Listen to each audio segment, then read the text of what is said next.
Matud pa sa atong unang pagbasa, ang matag tawo sama ni Juan nga giumol sa tiyan sa inahan, pinili sa Ginoo. Mao na nga kita dinhi sa simbahan kanunay giyong nagtudlo nga dili gyud mogamit og artificial contraceptives. Kay kanang artificial contraceptives labi na ginang pagpalaygit, pagbasiktomi, pag-abortion, bisan gani ka na mga kondom, mga pills, murabag gibabaga nato ang unang ang sa pagpili sa Ginoo og usa ka misyonero. Dunay misyon ang matag tao. Maobitan na usahay ingon, ngano man na siya mamatay nga cancer stage 4 naman ta na siya. Doon na pagitingali na misyon sa kalibutan. Na pag mahog sa motor, magdag motor, ambak taas kayong pangpang, niya wa mamatay. Ingon dayon, napagina siya misyon. Kitang tanan na magitay misyon, ngano mo day kanang wa mamatay o kanang namatay, wa na na misyon. Pulos kita na ay misyon sa kalibutan. Muna ayaw yung babagi ang purpose sa Ginoo. Nga unsa may misyon nga basic aron pagpabalik sa mga makasasala ngadto sa Dios. Daghan ra ba kayong ginikanan nga wa na magtuman aning maong misyon? Ang ilang anak, ilang tagaan ana mga gadgets, ang gihuna-huna, kwarta gyud, mapaeskwela, mao gina pagkaon, igsusulob, sakyanan, balay og yuta, mao nay atong gihuna-huna. Pero wa nay ginikanan kay karon or jutay na lang tingali ambot ka kamo dinhi nga nagsigig tudlo sa mga anak nga ang imong misyon mao ang pagpabalik sa mga makasasala ngadto sa Dios. Kinsa dinhi ang nagtudlo ana sa inyong mga anak nga ang imong misyon day, imong misyon dong nga ang makasasala mobalik ngadto sa Ginoo? Taas ang kamot. Ay usa. O kana ni taas kamot siguro jud kong tinuod na pero gipaubos man dayon. Okay, ang mga anak ana ni ama nagalagad masimbahan. Ubay-ubay sa na siyang produkto niya Sister Ninin. Siya Bradjo og Sister Ninin. Daghan-daghan sila produkto niya ilang mga anak ilag yung gipangda dire murag kadaghanan. Hurot man tingin nila mga anak moalagad yung simbahan. Niya wasan nun ta kasiguro, dili ba na mga yawan o na mga anak ka, pero at least, naa ang paningkamot. Di ba? Oy, ang uban, sigihan laghatag o gadgets, ana, ang naargison ahuna, lami nga kaon, nindot nga balay, nindot nga sakyanan, nindot og eskwelahan, unya makakwarta ni kay iniglampos ani, makakuha sa nindot nga posisyon sa mga trabahuan, kana ra gyud. Pero ang misyon, nga gilatid sa Ginoo wa na. Muna ang importante matud pang propeta Isaías nga mahibaw kita nga sa diha pa sa tiyan sa inahan kanang pinakaunang ang duna nay plano ang Ginoo ni anang maong bata. Ako ambot unsay plano sa Ginoo og maminyo ba ko o mapari? Sa inyong paminaw, unsay planos Ginoo? Taka alam mo. Perti maging akong panguyab sa una, nakauyab biasa ko. Katulo biasa ko nag-set og minyo, plano-plano og minyo sa tulo ka babae. Doon na say plano ang Ginoo nga maminyo ko. Dili lang pagpari. Pero ang pinaka main yun nga purpose sa Ginoo nga mahimo kong agianan sa grasya sa remind sa mga tao nga mobalik ta nga ris Ginoo kay utro mo sa kung makasasala mo to nga nakakita man ko aning maong misyon, sige kog alagad simbahan na napari na hinuon, pero di masad tanan nga nag-alagad simbahan mapari, di ba? Nya karong napari na ko unsa may misyon sa Ginoo? Ang minyo. Minyo na sad. Pataka lang mo. Nindot sa tingali naagi kahigayunan. Ang plano na sa dos Ginoo nako isipari nga sama ni Jesus, sama ni San Juan og sa mga santos nga maningkamot ko sa pulong og sa buhat pagpasaylos mga sala. Kamao naman kurong mo pasaylog mga sala sa sakramentos pagkumpisal. Mao na mo imbitar na ko sa mga tao, pangumpisal mo kamong mga makasasala kay di ana available na. Kamao na ko anak, muhimo. Sige, ngari na mo. Ragod anang imong anak, kamao na gani siyang muluto og kanang cake. Mingon niya, luto tag cake ma. Siya sa man tag puhunan. Siya nga ngita lang ta ato ipundo kay kamao na biya ko anak mo luto. Di luto dayon. Nya ako kay kamao naman kurong mo pasaylo na naman koy grasya ni ana sakramento sa ordinasyon. Di mangimbitar nako, pangumpisal mo, pakasal mo, pabunyag mo kay available na. Mo na dinis atong parokya, parokyano dinhi, ang inyong bayranan sa sakramento gikan sa piso ngadto sa 1 million. Pili lang mo diha ahain ang makaya ninyo. Tawag na nato og love offering. Na diha rate diha sa kuanay, diha sa atong opisina. Gikas 1 piso ngadto sa 1 million, mabtan nang uban mo ingon ako, ano pa mamoy kasal? Wa may kwarta pa dir. Nako ay konyog kuana ha, ay konyog insulto ha. Kay ang ato ra bang bayranan diha sa simbahan piso ngadto sa 1 million. Saman wa mo'y piso, naasad pa diri. Nya ano mo makasal?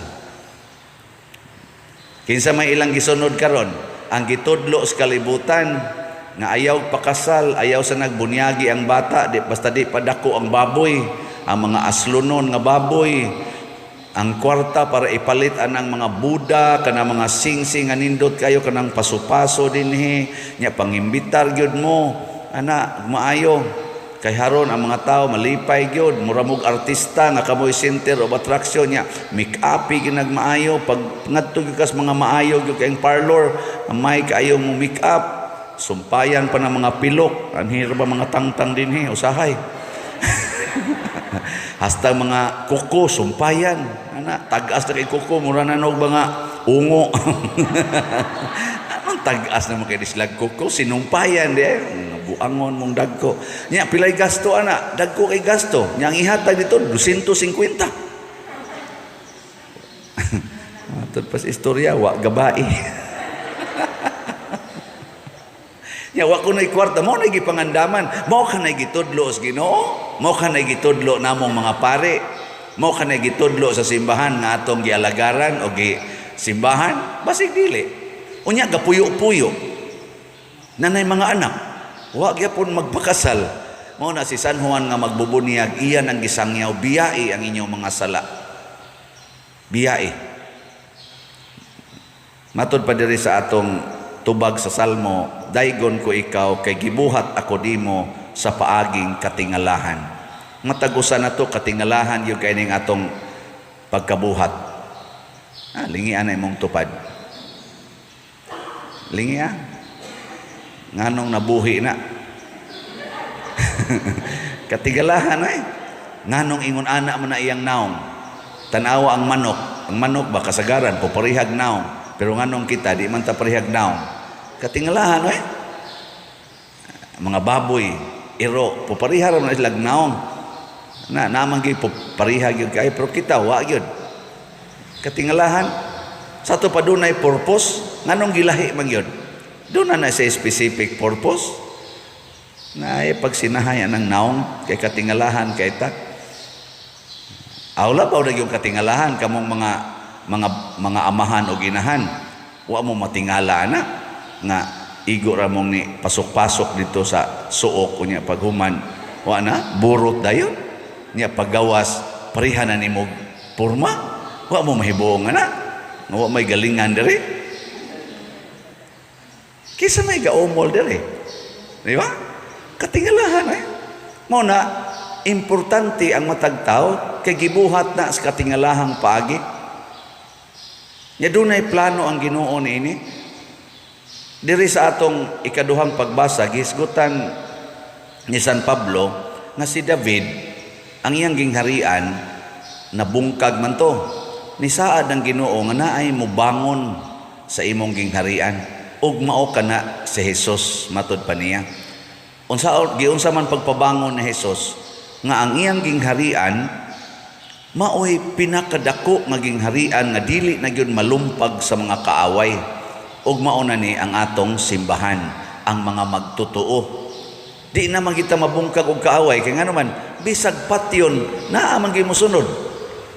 Si San Juan nga magbubunyag 30 anyos ra ni siya giputlan man ni liog di Hari Herodes kay gasige man siya sangyaw nga kanang imong pagpangasawa anang imong asawa sa imong igsuon sala na asoko man kay Herodes hasta iyang naasawa kato si Herodias naputlan sa liog si San Juan nga magbubunyag 30 anyos pa gipriso human giputlas liog para mohilom. Unsay hilom nga si Hesus ni abot man nagsangyaw naman sad gilansang na sad sa cross, di ba? Oy, unsaon pagpatay ni Hesus nga pagkalansang niya sa cross nanungha man tong 120 ka mga disipulo pagkunsad sa Espiritu Santo sa Pentecostes, ang 120 ka mga apostoles kuyog ni Maria, nahimo naman Hinoong magsasangyaw liwat ni Hesus, ila na sang ipamatay. No? Awa mo kay ba? Ipamatay Sila San Pedro, sila San Pablo, uy midagha naman Hinoon kayo, karon nahimo namang 1.2 or 1.3 billion. Pero abot ka, pila ka buok ang nagsangyaw. Pasabot, plano nas Ginoo. Ano naman ingon sa sila Hinoon, kuyawan sa kuning atong simbahan og malumpag ni siyawa. Pero sa samang higayon, niingon sa ko, isalig natos Ginoo. Unsa may importante, karong adlaw buhato nato ang atong misyon sa pagsangyaw sa maayong balita o paghinulsol sa mga sala. Karong adlaw maghinulsol sa tas atong mga sala. Bisag mamatay ta ikiingon ugma, okay ra gyud. Karon bitaw na ay namatay nato nga pari, amo igsuong pari, namatay atong Pitsa 21. Si Father Au or Aurelio Ocarol na anak si Aaron Diaz Gitsimani Paris Team Ministry. Ni uli sa ila kay day off man pagkalunes niya naligo kay padong na nangandam kay mutambong sa among recollection inig kaalauna. Niya nadunggan lang sa ilang mga kauban nga murag nila gubo dito sa CR niya misyagit pagtan-aw nila murag unconscious na gidali-dali og da sa ospital dead on arrival. Kamo maligo ra ba mo? Kadto sa sikuan katong atong kato bang sekretary ba sa media ba si tingnan to Serge Raimundo to kato bang naligo sa to nya dito na sa CR namatay kana bitang inig kaligo nako basig mauna ni daghan kay nangamatay diha nang banyo inig kaligo tinud-anay akong papa pagkaligo dito sa Amos Bukid pag uli sa balay wala ning sugod nagbanhod ang pikas lawas nya mao na to atake wa nun siya namatay pero 6 years siya nga nagantos half body paralyzed dito gyapon to pagkaligo muna ako pa ninyo ay nalanggid mo kaligo.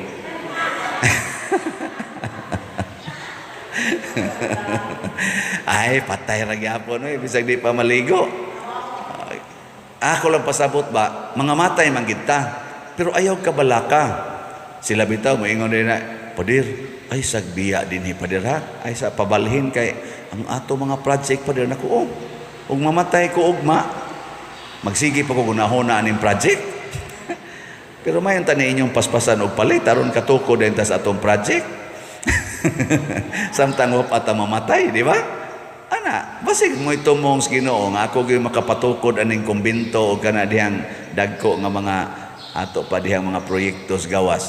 Hutdan ninyo palit na ang atong halin gahapon gamay ra biya 192 slots. Pero nindot na ang pakpakta. Sa dipa mo mga matay, pamalit na mo. Napay 45,099 slots nga available. So ikaro ugma Birnis ako lang niya mong tagaag kwintada pilagyoy nadawat nako isip inyo bang gift sa akong pagka 18 years. Ako man ang giisip nang gipamalit ninyong slots gikan atong niaging Miyerkules sa miaging semana hangtod karon mao na inyong pamalit og slots sa akong birthday sa akong anniversary. Nakapakaon tag lugaw gahapon gikas buntag hantod sa hapon porting lugaw diha sa atong baba simbahan. Sakit na paso gud akong dila kay lami sa king lugaw kanon na paso hino gamay. Pero porting lugaw kakaon ba mo lugaw? Kadtong nakakaon malangit na mo. Ang wa kakaon pasabot wa mo manimba. Bitaw. Sige. Buhata karon ay pagsigig unya-unya kung makaya karon buhata dayon. Kay ang misyon sa Ginoo matuman diha kanimo buhat nimo anak karon ay napaghuwat ugma.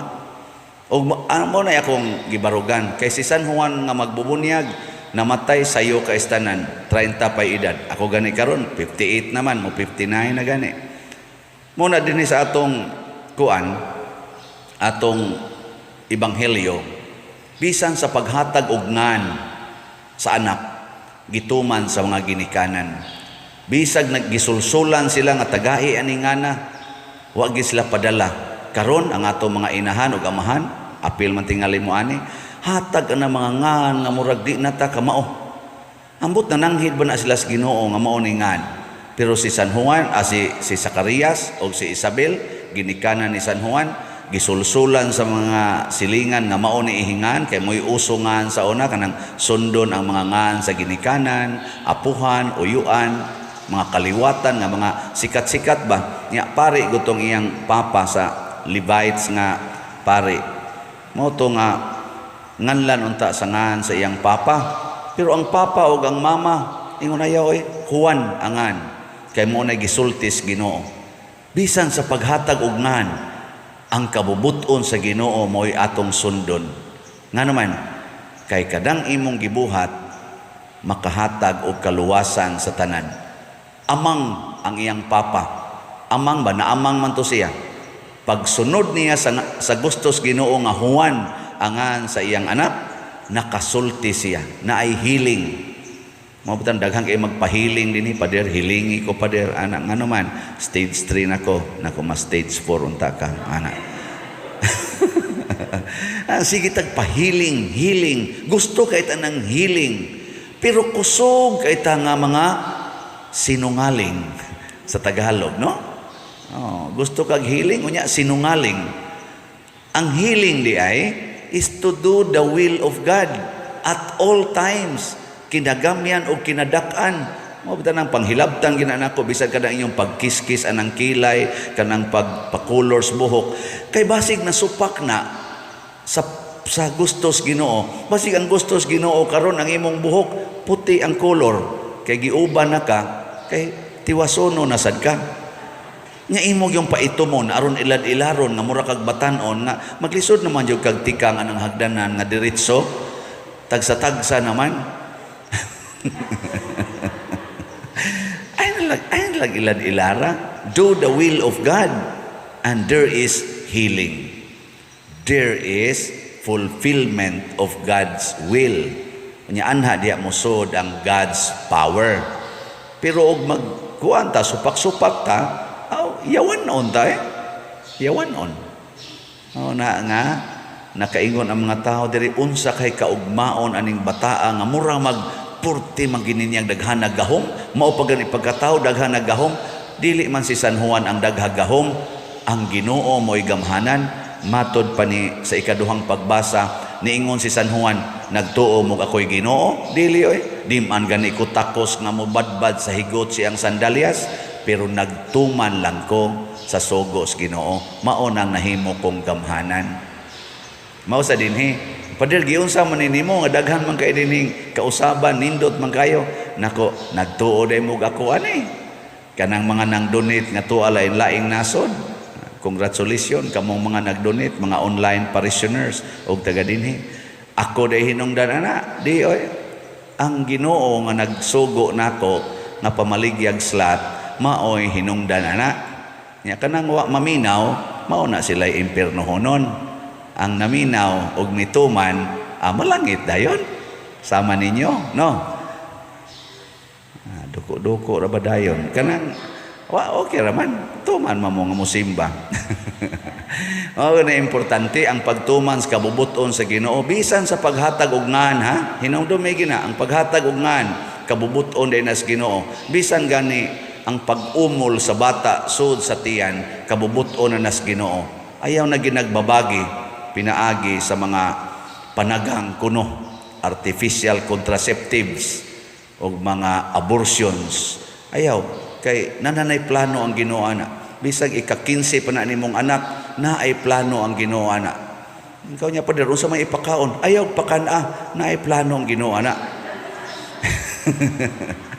Ay, so importante bago nang ikay mangitag pagkaon nga matud pang Kristo na mga langgam ay magani na maghago og tanom, kakaon magani kada adlaw. Ikaw pa ba nga magkugi? Kamo pa bang banag asawa nga magkugi? Di kakaon? Istoryahe. Ginay manindog na ta. Nagato ako sa Dios Amahan.